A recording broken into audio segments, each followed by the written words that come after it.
16b, addition and double angle formulas. I did notice that in the previous video I said 14, that was the old study design or the old textbook. It is now 16, which is why it looks a bit strange on this slide. Today we're going to be learning about addition, or another word for it is compound formulas and double angle formulas. What you need to be able to do is derive various addition and double angle formulas and then apply these identities to simplify various types of expressions. So in this video, I'm just going to go through the examples in the notes. If you are interested in how these formulas work, I would ask that you go back and watch the other video that is uploaded on Sector, which is about proving our first compound formula, and then we're going to use this formula to help us prove some double angle formulas as well. So give this a shot, and the answers should be in another video. If the video is not there, then just hold on and we'll go through that together in class shortly. Essentially, these are your compound double angle formulas, or formulae, because there's multiple. What we mean by compound angle is when we are adding more than one angle. So if I go back to that diagram before, when we're considering a triangle, it's not just beta or alpha.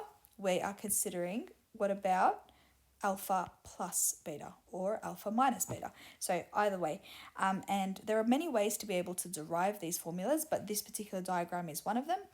And as I said, it would be great if you can give that a go for yourself to see if you can try to derive just this first one, and then using this formula we can derive the rest.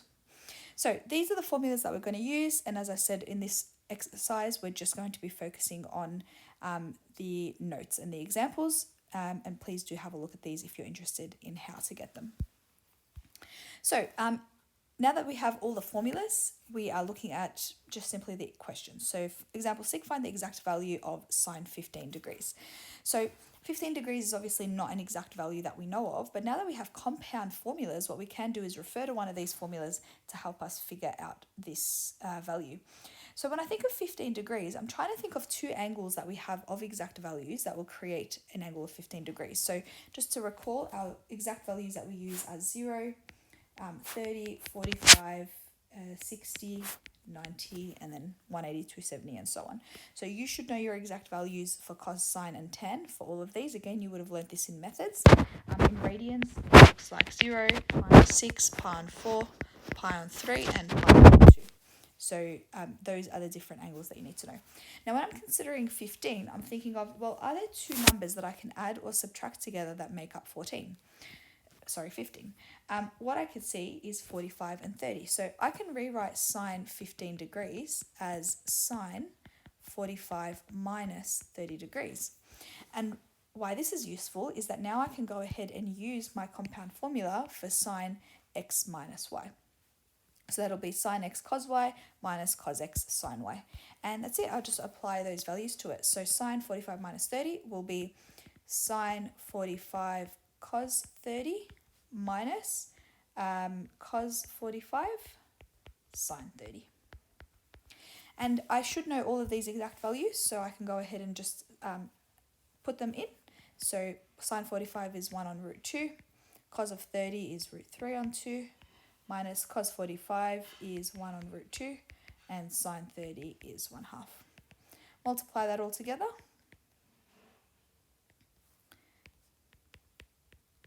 This is nice because it's the same denominator at the bottom. You can rationalize the denominator if you like, but feel free to leave it as is as well. Alright, so that is an example there of how we can use our compound formulas.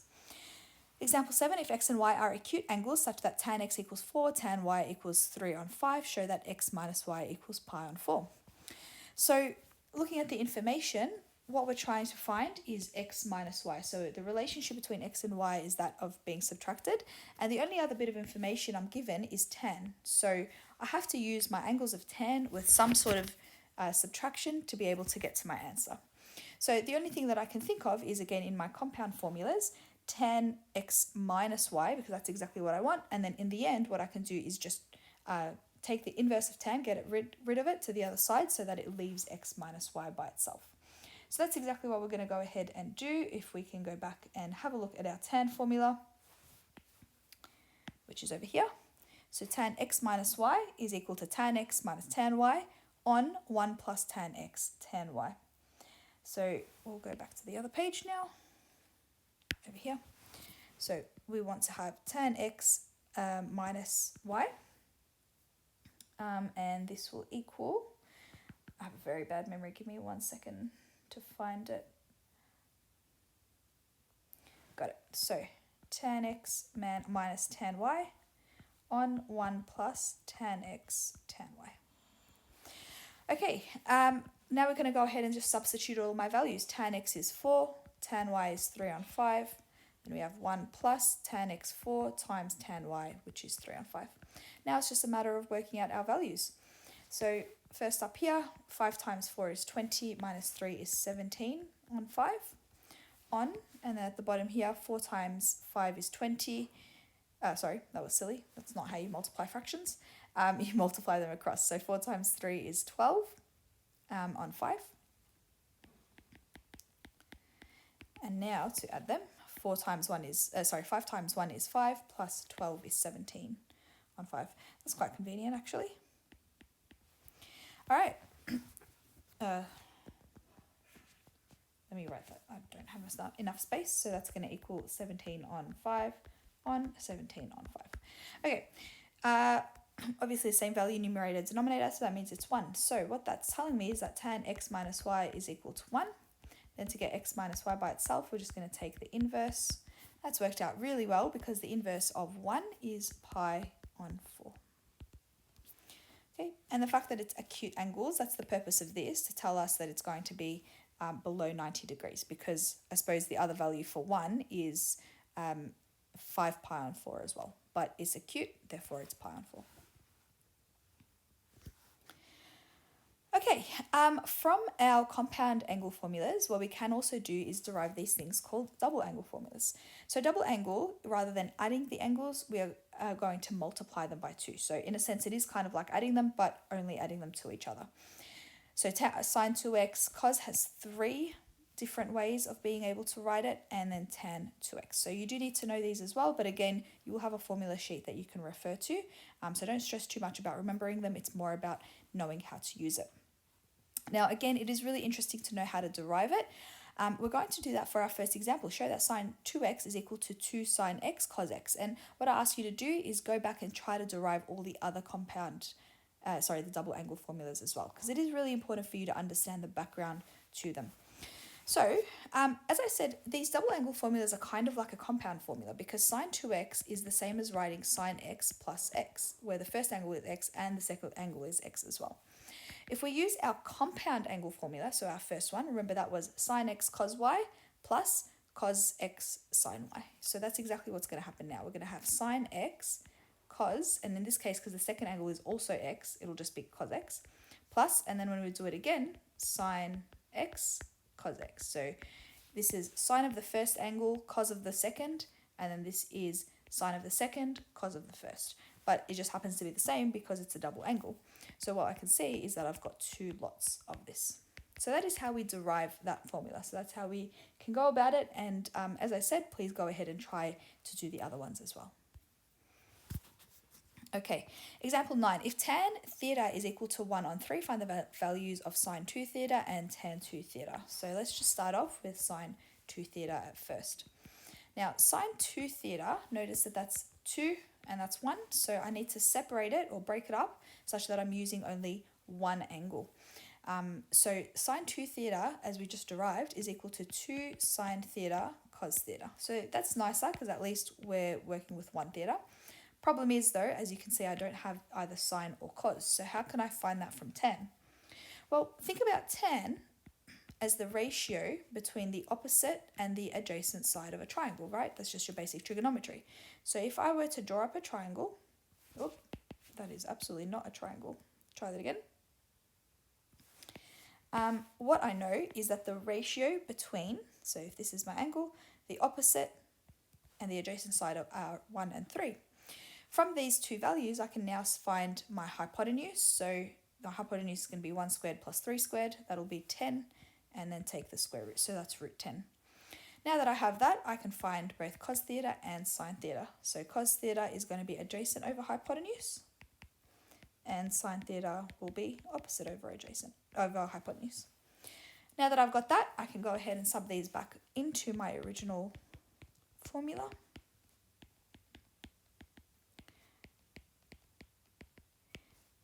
multiply that all out. So 2 times 3 is going to be 6. Root 10 times root 10 is just 10.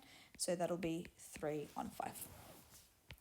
So that is sine 2 theta. Now for tan 2 theta, this one should be pretty easy because we can go ahead and use our tan formula. So tan 2 theta is going to be equal to 2 tan theta on 1 minus tan squared theta. So it's just a matter of substitution. So tan theta is 1/3, 1 minus, and that'll be 1/3 squared.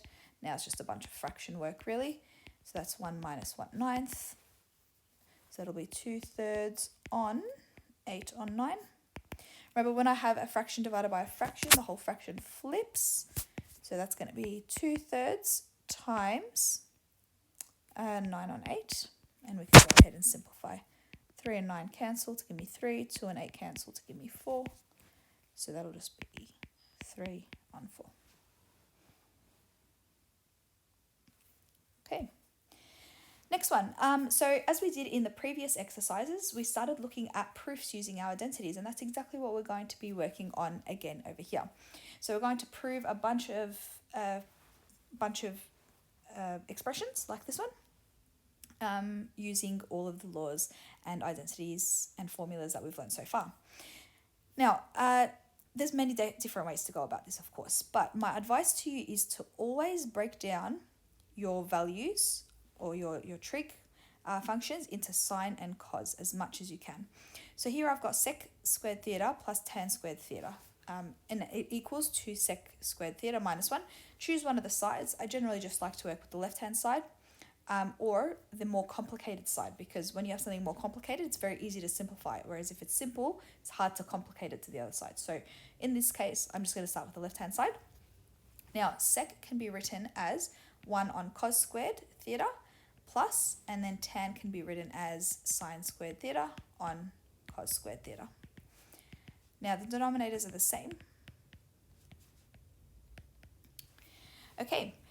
Now, just trying to sort of interpret what's going on this side, I can see that sec is 1 on cos squared. And then I can also see that there is a 1. So that kind of tells me that there's some sort of numerator and denominator that are exactly the same. And in this case, neither of them look the same. The sec is kind of good because there is a cos at the bottom, but I'm not entirely sure how I can get that 1 right now because I don't have anything to match at the top. Nowhere in this, though, does it say sine. So to me, my indication is I need to get rid of sine.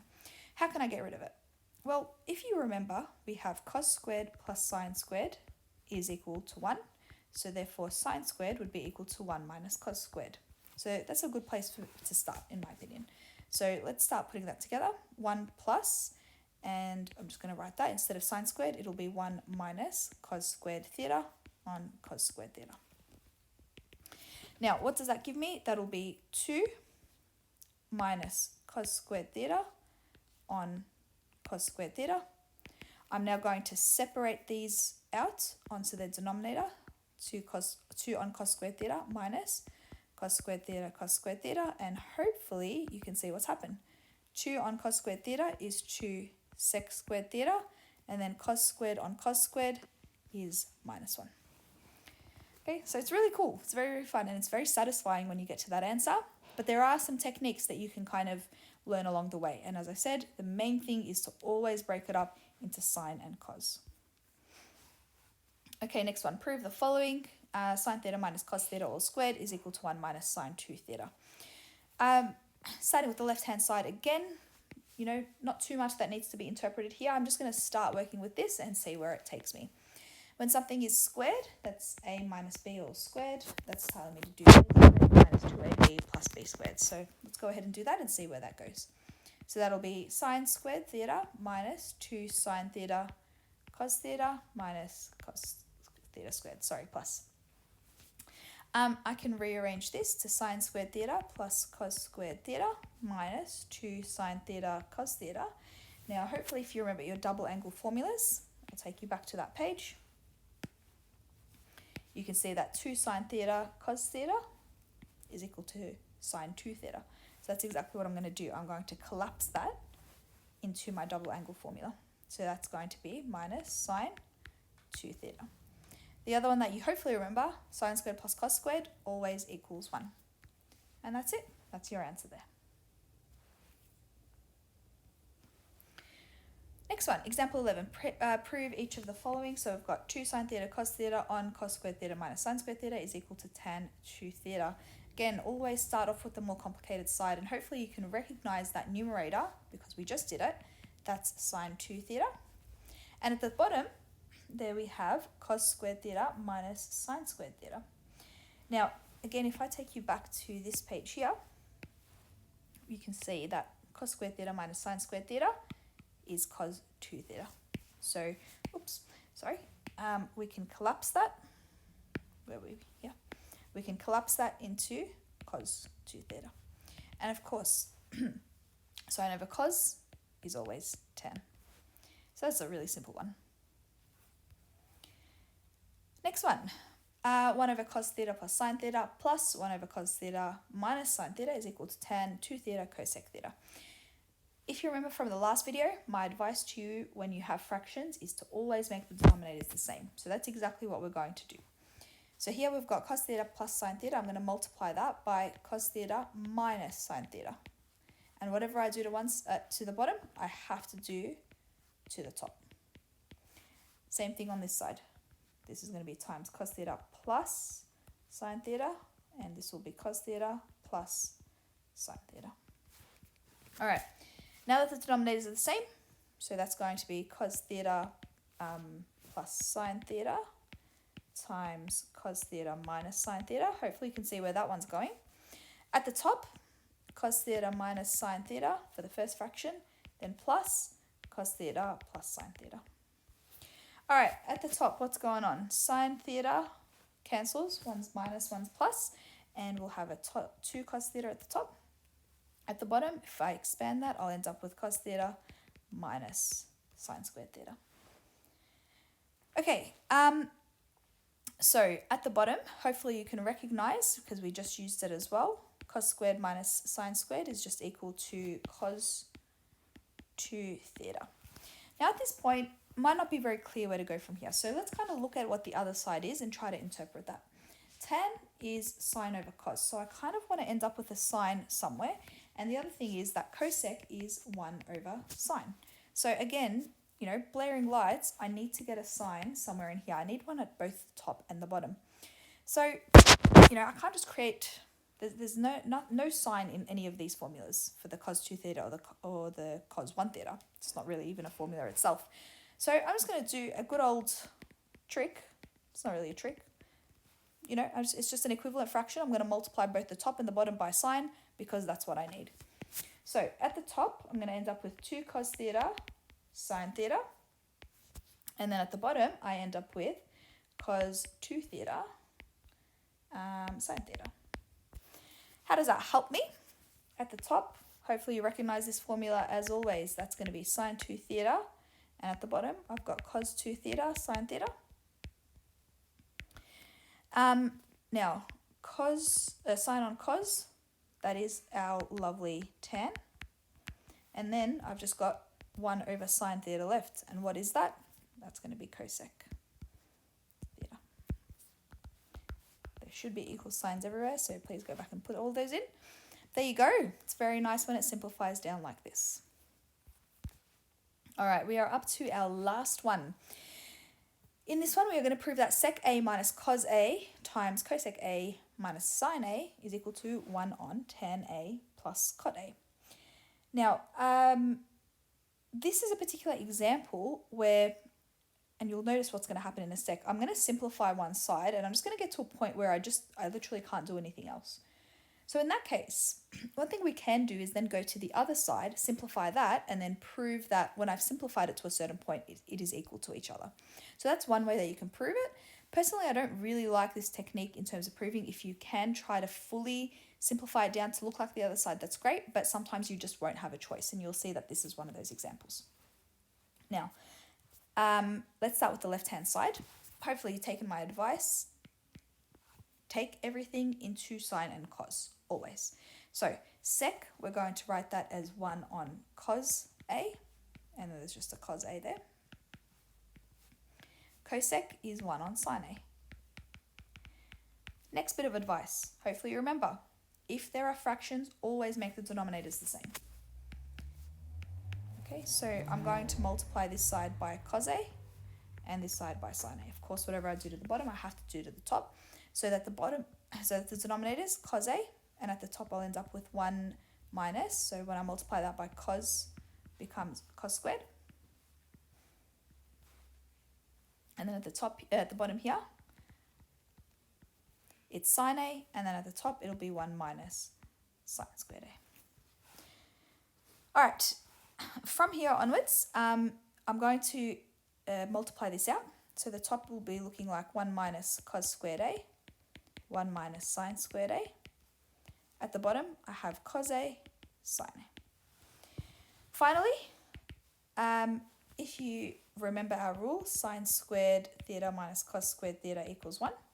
Well, if I take this, sorry, that was very silly, it's a plus. If I take cos squared theta to the other side, it becomes 1 minus cos squared theta, and that's equal to sine.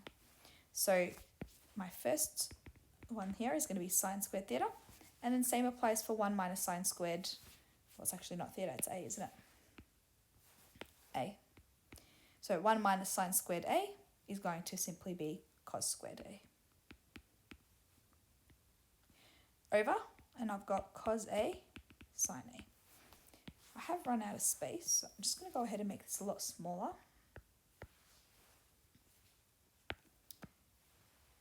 It's not quite working. There we go. All right, now let's go ahead and simplify things out. So cos can cancel out, sine can cancel out, and what I'm left with is sine A, cos A. Now this is exactly what I meant. You just can't do anything else with sine A, cos A. There's no formula that it simplifies into. I just can't move. So because I've ended up in this situation, I'm now going to go ahead and look at the other side and see what I can do with that. So that's 1 on tan A plus cot A. Again, always convert everything into sine and cos. So that'll be 1 on sine A on cos A plus 1 on, cos A on tan A. Next bit, with fractions, always make the denominators the same. Sorry, I don't know why I wrote tan A there. That's just simply sine A. All right, making the denominators the same. So I'm going to multiply this one by sine. Whatever I do to the top, I have to do to the bottom. And same, this one, I'm going to multiply that by cos. So at the top, I'm going to end up with sine squared A plus, and then at the top of this one, I'm going to end up with cos squared A.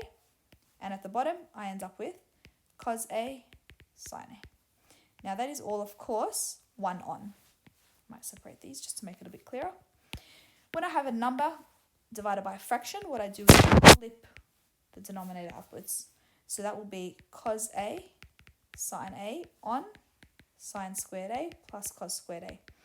But of course, sine squared plus cos squared is always equal to 1. So the denominator there is 1, and I end up with cos A sine A, which is exactly the same as here. Even though it's not the right order or the same order, but it's being multiplied, so it's the same thing. So this is an example where you can simplify both sides to a certain degree. There's just not much else that you can do, but as long as you can show that it simplifies to the same thing, you've still been able to prove that they are equal to each other. That's the end of 16B. Please go ahead and complete the exercises on sector. See you later.